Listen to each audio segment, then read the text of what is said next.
दोस्तों नमस्कार। इस समय पितृपक्ष चल रहे हैं, बात पितृपक्ष की ही करेंगे क्योंकि बहुत सारे हमारे मित्र पितृपक्ष की तिथियों को लेकर अक्सर भ्रमित रहते हैं और उनसे गलती बस जो उनके पितरों की सही तिथि होती है, जिस तिथि में उनको श्राद्ध करना चाहिए, वो श्राद्ध की तिथियों कुछ समाज में जो अपने आप को कट्टर सनातनी कहते हैं वो लोग भ्रमित कर देते हैं और तमाम हमारे मित्रों से गलतियां करवा देते हैं, उनसे गलत ढंग से गलत तिथियों में श्राद्ध करवा देते हैं। और तर्पण तो प्रतिदिन का जो तर्पण होता है, जो जल दिया जाता है, वो तो गलत अधिकांश लोग करते हैं और जो समाज में होता है ना कट्टर सनातनी अपने आप कहते हैं, वो गलत करवाते हैं। इस बार की जो पितृपक्ष मैं आपको बता दूं 17 सितंबर से लगे, उसी दिन से कट्टर सनातनियों ने इतना भ्रमित कर दिया समाज के। मैं जिस समाज में ब्राह्मण समाज का व्यक्ति हूँ, मेरा नाम योगेश शुक्ला है। आसपास भी आप समझ सकते हैं कि हमारे संबंधी ब्राह्मण होंगे, आसपास भी हमें तमाम ब्राह्मण के परिवार रहते हैं। अधिकांश ब्राह्मणों को जो कट्टर सनातनियों ने भ्रमित कर दिया, अपनी समुदाय के लोगों को ही भ्रमित कर दिया कि आज 17 तारीख को कोई तिथि नहीं है, पूर्णिमा तिथि नहीं है, हम लोग उदया तिथि मानेंगे, 18 सितंबर से मानेंगे। मैं इस पर एक विस्तृत वीडियो बना भी चुका हूँ, लेकिन फिर भी बहुत सारे लोग इस समय श्राद्ध पक्ष चल रहा है, प्रतिदिन कोई किसी न किसी तिथि का कोई श्राद्ध होता है, तो लोग श्राद्ध की तिथियों को लेकर भ्रमित रहते हैं। कुछ लोग कमेंट में पूछते हैं, तो इसलिए हमें लगा कि अभी तमाम श्राद्ध तिथियाँ बची हुई आधे से ज़्यादा, तो श्राद्ध तिथियाँ आप गलत ढंग से ना करें। इसके लिए हम वीडियो आपके सामने लेकर आएँ कि आपको कम से कम आपका भ्रम दूर कर दें कि पितृपक्ष का श्राद्ध किस समय करना चाहिए, किन तिथियों में करना चाहिए। लेकिन उससे पहले थोड़ा कट्टर सनातनियों के बारे में आपको बता दें। मैंने कहा कट्टर सनातनी जो होते हैं ये हर काल उल्टा ही करते हैं, क्योंकि ना कभी ये वेद पुराण पढ़ते हैं, ना कभी कोई अच्छे ढंग से कोई ये अखबार भी नहीं पढ़ते। या आजकल तो मोबाइल गूगल का सिस्टम है, गूगल भी नहीं सर्च करते हैं। केवल जो रूढ़वादी प्रथाएं हैं, इनको किसी ने बता दिया कि हर काल में उदया तिथि मानना है, तो उदया तिथि मानेंगे, आपसे बहस करेंगे, नहीं मानेंगे। आप कितने भी बड़े विद्वान हो, आपकी बात नहीं मानेंगे। इनको जो अच्छा लगेगा वही कार्य करेंगे और कहेंगे हम कट्टर सनातनी हैं। तो सनातनी तो पूरी दुनिया सनातनी, सनातनी का कोई एक अगर लोग समझ रहे हैं कि सनातन कोई धर्म है, कोई विशेष व्यक्ति का नाम, ऐसा कुछ भी नहीं। सनातन का मतलब प्राचीन होता है। सनातन को लेकर के बहुत सारे मतलब यहाँ तक कि सुप्रीम कोर्ट भी फैसला दिया हिंदू धर्म को लेकर के कि ये कोई धर्म नहीं, लिविंग आप जीने की पद्धति, एक व्यवस्था सिखाता है। ये सच बात है। पहले कोई धर्म नहीं था, केवल एक संस्कृत, सनातन संस्कृत थी। जिस ढंग से हम लोग सनातन मतलब कि ये लोग इसे कहते हैं सनातन सनातन कि सबसे हम प्राचीन है, प्राचीन हम मान लिया, हम प्राचीन है। हमारे बाद जो लोग हुए तो वो भी तो हमारी कहीं ना कहीं अंग हुए, वो भी सनातनी हुए। और सनातन की खोज में पूरी दुनिया लगी हुई कि सत्य क्या है, ईश्वर कौन है। जो ईश्वर वही तो सनातन है। तो जितना हमने पढ़ा समझा पुराणों के माध्यम से, थोड़ा संक्षेप में आपको बात करूंगा। सनातन देश भगवान शिव है, मतलब परमात्मा शिव है। देवों के बाकी शब्दों में देवों के देव महादेव कहा गया है। तो महादेव सनातन में सबसे पूर्व अजन्मे हैं, जिसका कोई आज तक कोई ये नहीं जान सका कि सनातन महादेव की उत्पत्ति कैसे हुई। इसके बारे में कोई उल्लेख नहीं। मैं आपको बता दूं, महादेव का सही नाम सदाशिव है, तो सदाशिव की कोई उत्पत्ति नहीं है। सदाशिव के बाद ही माता शक्ति की उत्पत्ति है, ब्रह्मा विष्णु महेश की उत्पत्ति है। तो सनातन देव आप उन्हें कह सकते हैं। और उसी की खोज में लोग लगे रहते हैं, सभी इस्लाम धर्म ईसाई धर्म सभी लगते हैं। कोई सत्य है, कोई ईश्वर है, कोई गॉड है, उसी खोज सनातन की खोज में सभी लगे। हम आप भी सनातन की खोज में लगे, लेकिन हम आप कहते हैं कि हम सनातन, हम लोग पहले से जुड़े हैं, हम सनातनी हैं। तो जो समझते हैं सनातन की बात को, वो तो सही ढंग से काम करते लीजिए। कि जो लोग केवल ये कहते हैं कि हाँ, और ये भी कभी के लोग हम कट्टर सनातनी हैं, हम कट्टर हिंदू हैं, तो सनातनी जो होगा, जो ईश्वर को समझता होगा, वो कट्टर हो ही नहीं सकता। आप समझ सकते हैं, जिसने सत्य को समझ लेगा वही सनातनी है। और वो कट्टर कैसे हो जाएगा? वो किसी के प्रति नफरत कैसे करेगा? वो सबसे प्यार करेगा, मोहब्बत करेगा। वैसे भी हिंदू धर्म सनातन धर्म बहुत सरल, बहुत सहनशील धर्म है। इसमें कट्टर शब्द का कोई उल्लेख है ही, कट्टर शब्द का इस्तेमाल होना ही नहीं चाहिए। और वही लोग अब आज सीधे उसमें आते हैं, पितृपक्ष में। ज़्यादा उसमें सनातन में नहीं जाएंगे, ये वीडियो बहुत लंबा हो जाएगा। तो पितृपक्ष भी आते हैं, मैंने इसलिए थोड़ा उल्लेख किया कि कट्टर सनातनी आप लोगों को भ्रमित करते हैं, तो इनके भ्रम में ना आए। जो विद्वान ब्राह्मण हैं उनसे आप जो पुरोहित हैं, जो भी आपके हैं, उनसे आप डिस्कस करिए, उनसे पूछिए। उनसे पूछने के बाद, जैसे कहावत, मैं थोड़ा संक्षेप ही आप बताऊँ, जैसे कहावत होती है कि जो कहा करते हैं झोला छाप डॉक्टरों से इलाज नहीं करते, मतलब जो ट्रेनिंग शुदा या ज़्यादा पढ़ा लिखा न डॉक्टर हो, उससे इलाज नहीं करते, दवाएँ रिएक्शन कर जाती हैं। उसी प्रकार आप समझ सकते हैं कि जो वेद पुराणों को न पढ़ा हो या कुछ सीखता भी न हो, अच्छे गुरु से शिक्षा भी न लिया हो, किसी के साथ रह के कोई अच्छा कार्य भी न किया हो, तो झोला छाप, कुछ हमारे समाज में भी झोला छाप ये कह सकते हैं कि पुरोहित हो जाते हैं। हम उनकी अवहेलना नहीं कर रहे हैं, ठीक है, अच्छा आप ब्राह्मण कर्म जो भी आप कार्य कर रहे हैं अच्छा कर रहे हैं, लेकिन उनके एक अहम अहंकार जो आ जाता है कि हम किसी के सामने झुकेंगे नहीं, हम समाज की बात को मनवाएंगे, हम गलत कर रहे हैं गलत मनवाएंगे। अगर कोई व्यक्ति उनके समाज में थोड़ा बहुत पढ़ा लिखा कोई व्यक्ति आ जाता है तो जिद करते हैं उससे बहस में उसकी बात मानने को तैयार। इस तरह के लोग जो झोला छाप कहने का मतलब है, जो जो जो अपने कट्टर कह रहे हों और आपसे जिद कर रहे हैं, तो समझ लीजिए झोला छाप ही से बहस मत करिए। आप किसी विद्वान, ब्राह्मण विद्वान कोई से, अपने आचार्य से अपने आप सलाह लीजिए। आजकल गूगल का भी ज़माना है, उससे आप देख सकते हैं। मैं आपको बहुत सरल तरीका बताता हूँ। कोई भी तीर्थ त्यौहार हो, आप गूगल पे जाइए, क्रोम में जाइए, ब्राउज़र में जाइए, आप सर्च करिए, एक नहीं 2-4 अखबारों के, टीवी चैनलों के समाचार को मैच करिए। उसमें तमाम प्रोफेसरों के, BHU के, DU के, तमाम जो प्रोफेसर होते हैं या तमाम रिसर्चर होते हैं, उनके विचार लिखे रहते हैं, उनको पढ़िए। कई जब सारे विचार लगभग आप मान लीजिए 10 लोगों के विचार में पढ़ा है, 5 लोगों के पढ़ा, तो 5 में कम से कम 3-4 लोगों के विचार जो मिल रहे हों, उसको आप सत्य मान लीजिए, मेरी बात समझिए। अपने पुरोहित से भी पूछिए, हम भी पूछते हैं, कितना सब कुछ रिसर्च करने के बाद सब कुछ करते हैं, सब कुछ देखते हैं, उसके बाद हमारे जो आचार्य हैं, हम भी जो कर्म अपना श्राद्ध कर्म करवाएंगे या पूजा पाठ करवाते हैं, अपने आचार्य से पूछने के बाद ही करवाते हैं। लेकिन खुद भी थोड़ा उस पर मनन करते हैं, रिसर्च करते हैं। अपने आचार्य अगर थोड़ा बहुत वो कहीं भ्रमित है तो उनसे सलाह से डिस्कस करते हैं, उनको समझाते नहीं हैं, उनसे थोड़ी समझने का प्रयास करते हैं कि अगर आचार्य जी ऐसा हो तो क्या गलत होगी। देखिए हमारे जो भी आचार्य हैं वो हमारी बात को मानते हैं और हम मिलजुल कर अपनी तिथियाँ निकालते हैं, कार्य करते हैं। चाहे अभी सावन महीने में है, सावन मास में रुद्राभिषेक करते हैं, शिववास हम खुद देखते हैं, लेकिन तिथि अपने आचार्यों से, पुरोहितों से उनसे दिखवाते हैं, उसके बाद अपने आचार्य से रुद्राभिषेक करवाते हैं। इसी प्रकार श्राद्ध कर्म है। श्राद्ध कर्म के बारे में हम भी समझते हैं, उनसे डिस्कस करते हैं। डिस्कस का मतलब बहस नहीं करते हैं, उनसे समझते हैं। और जो भी हमारे आचार्य सब विद्वान हैं, अधिकांश आचार्य विद्वान ही होते हैं, और वो आपको कभी कोई आचार्य ये नहीं कहेगा कि सुबह टाइम में आप तर्पण करें, सुबह टाइम में आप श्राद्ध करें। अब सीधे उसी मुद्दे पे आते हैं। तर्पण श्राद्ध का जो कार्यक्रम होता है वो दोपहर को होता है, ये आप नोट कर लीजिए।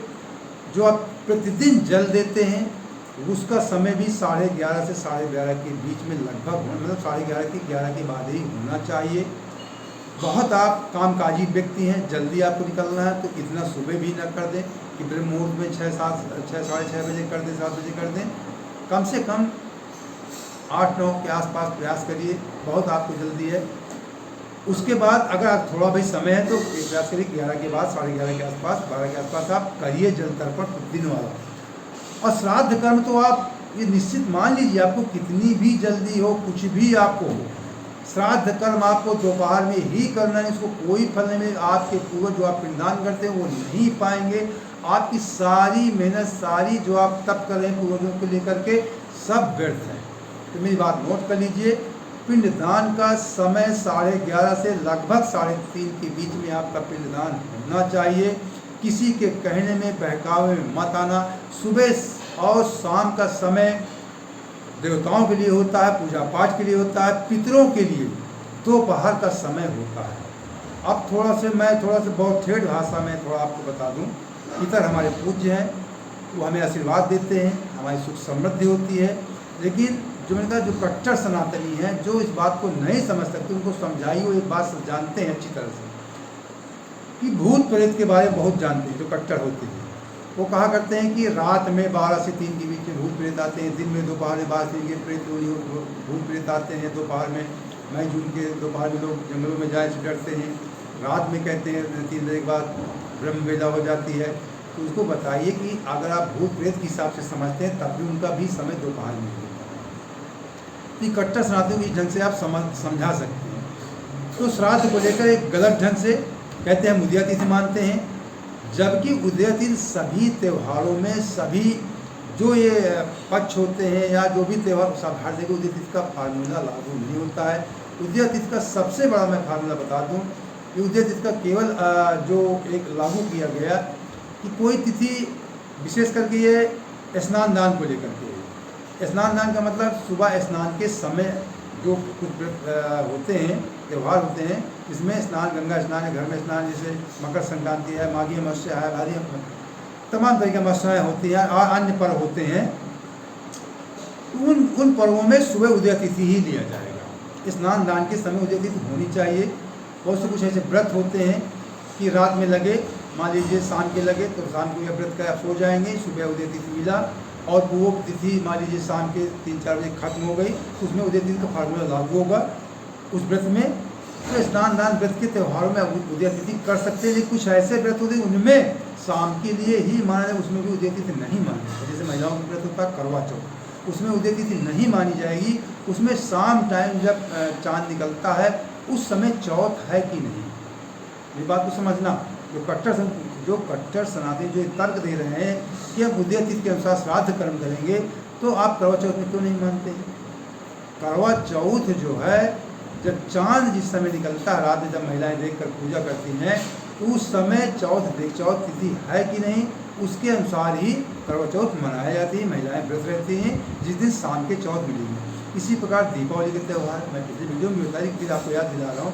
दीपावली त्यौहार में भी मैं इसलिए रिपीट कर रहा हूँ कि जो आपसे बहस करते हैं उनको आप बता सकते हैं, समझा सकते हैं कट्टर सनातनियों को। दीपावली के त्यौहार में भी शाम के टाइम, अब अमावस तिथि है, अमावस स्नान दान की भी होती है, लेकिन दीपावली में अमावस जो होगी शाम टाइम दीप जलने के समय, जिस दिन अमावस मिलेगी उस दिन दीपावली का पर्व हम लोग मनाते हैं, आप सब मनाते हैं। उसमें उदय तिथि ये कट्टर सनातनी नहीं कहेंगे उदय तिथि का फार्मूला लागू होगा। अगर शाम के टाइम अमावस नहीं है तो दीपावली त्यौहार नहीं मनाया जाएगा। ये मैं बहुत संक्षेप में बताया कि इसलिए आप अपने विद्वान आचार्यों से पूछ करके अपने पितरों का श्राद्ध करें, जिससे उसका फल आपको मिले। आपके द्वारा पितरों के लिए किया गया जो पिंडदान श्राद्ध कर्म है वो उनको प्राप्त हो, पिंड प्राप्त हो। जो आप जल तक उनको जल भी प्राप्त हो। जब उनको प्राप्त होगा तभी वो आपको आशीर्वाद देते हैं। पूर्वज ईश्वर तो नहीं होते, मैं फिर रिपीट करता हूँ, पिछले वीडियो में कहा, लेकिन ईश्वर से कुछ उनके ईश्वर के प्रतिनिधि आप समझ सकते हैं। अगर आपके पूर्वज खुश हो जाएंगे तो ये देवताओं से आप सिफारिश करते हैं कि हमारे घर के कुल के हैं, इनको उन्नति समृद्धि मिलना चाहिए।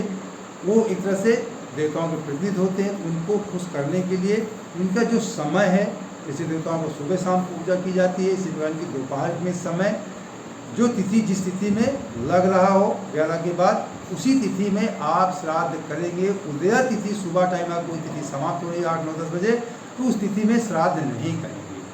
मान लीजिए जिस दिन मैं वीडियो बना रहा हूँ, आज कुछ लोगों ने पंचमी का श्राद्ध किया, कुछ लोगों ने खष्टी का भी कर लिया, लेकिन खष्टी और सप्तमी का श्राद्ध सोमवार के दिन है, 23 तारीख को है। सुबह अगर मान लीजिए चौथ समाप्त हो गई 8, 9 बजे, पंचमी लग गई, तो आज पंचमी का श्राद्ध होगा।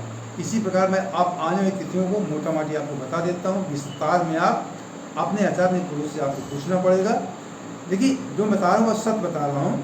जैसे मैंने बताया कि खष्टी और सप्तमी का जो श्राद्ध है, इसमें फिर बाकी 17 तारीख से थोड़ा सा पीछे रह गया, ये वीडियो में विस्तार से बताया था। 17 तारीख को पूर्णिमा थी, तो पूर्णिमा के दिन से, पूर्णिमा से अमावस के बीच में पितृपक्ष माने जाते हैं। दोपहर में पूर्णिमा लग रही थी 17 तारीख को 11:30 के बाद, तो और 18 तारीख को सुबह समाप्त हो रही है। 18 तारीख को परिवा थी, लेकिन कट्टर सनातनियों वहीं पे आते हैं। कट्टर सनातनियों ने पूर्णिमा 18 तारीख को मनाया। अब जब 18 तारीख को पूर्णिमा मनाया तो फिर उसके बाद दूसरे दिन परिवा मनाएंगे। पूरी तिथियों को वो इधर उल्टा सीधा करवा देंगे और उसी के अनुसार वो श्राद्ध भी करवा देंगे। जबकि पूर्णिमा तिथि 17 को थी। पूर्णिमा के जिन लोगों को पूर्णिमा का श्राद्ध करना था वो 17 को किए होंगे। कुछ लोगों के अगर बहकावे में नहीं आए होंगे, क्योंकि 17 को दोपहर में पूर्णिमा तिथि थी, 18 को नहीं थी। इसी प्रकार 18 को परिवार की हुई थी, इस क्रम से आप बोल सकते हैं। थोड़ा यहाँ पे 23 तारीख की तिथि में सप्तमी और अष्टमी की जो तिथियां हैं, सॉरी क्षमा करें, 23 तारीख को षष्ठी और सप्तमी की 2 तिथियों का श्राद्ध होना है। कुछ लोग षष्ठी का श्राद्ध आज कर चुके हैं, कुछ लोग पंचमी करते हैं, वो भी कोई गलत नहीं है, जो हो गया सो हो गया। तो सोमवार के दिन सप्तमी का श्राद्ध होगा और मंगलवार दिन अष्टमी का श्राद्ध होगा। 24 तारीख को अष्टमी का श्राद्ध होगा, 23 तारीख सप्तमी का श्राद्ध होगा और 25 तारीख को, विशेषकर नवमी को अक्सर लोग करते हैं, 25 तारीख को नवमी का श्राद्ध होगा। हम भी 25 तारीख को नवमी का अपने पितरों का, अपने पिता का श्राद्ध करेंगे। नवमी का श्राद्ध 25 तारीख को दोपहर में नवमी तिथि है, इसलिए नवमी तिथि दोपहर में श्राद्ध 25 तारीख को होगा। और दशमी का श्राद्ध 26 तारीख दिन बृहस्पतिवार को होगा। इसी प्रकार से जो आगे की तिथियां हैं आप जोड़ लेना। मैंने बताया सप्तमी सोमवार को, अष्टमी मंगलवार को, 23, 24, 25 को नवमी। इसके बाद की जो तिथियां आप क्रम से उसी हिसाब से आप निकाल लेना, वो इसमें आगे पीछे तिथियां नहीं हैं श्राद्ध की, दोपहर में ही सब श्राद्ध तिथियां पड़ रही हैं।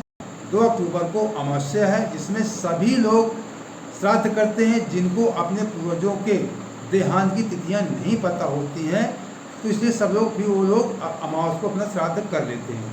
तो 2 अक्टूबर को अमावस है, उसके पहले चतुर्दशी, त्रयोदशी, ठीक, 25 को नवमी है। इसके बाद आप जोड़ के अपनी श्राद्ध की तिथि निकाल लेना। ठीक, आप अगर पढ़े लिखे हैं तो गूगल सर्च कर लेना, जो मैं बता रहा हूँ यही सारी तिथियाँ निकलेंगी। आप एक विद्वान ब्राह्मण आचार्य पुरोहित से पूछेंगे, वो भी लोग भी यही बताएंगे। तो भ्रमित मत होना, ये कट्टर सनातनियों के चक्कर में मत पड़ना।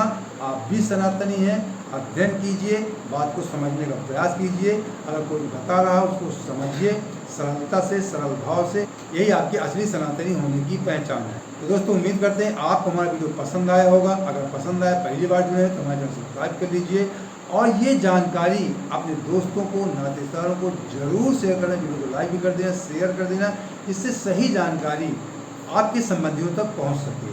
जय हिंद, जय भारत, हर हर महादेव।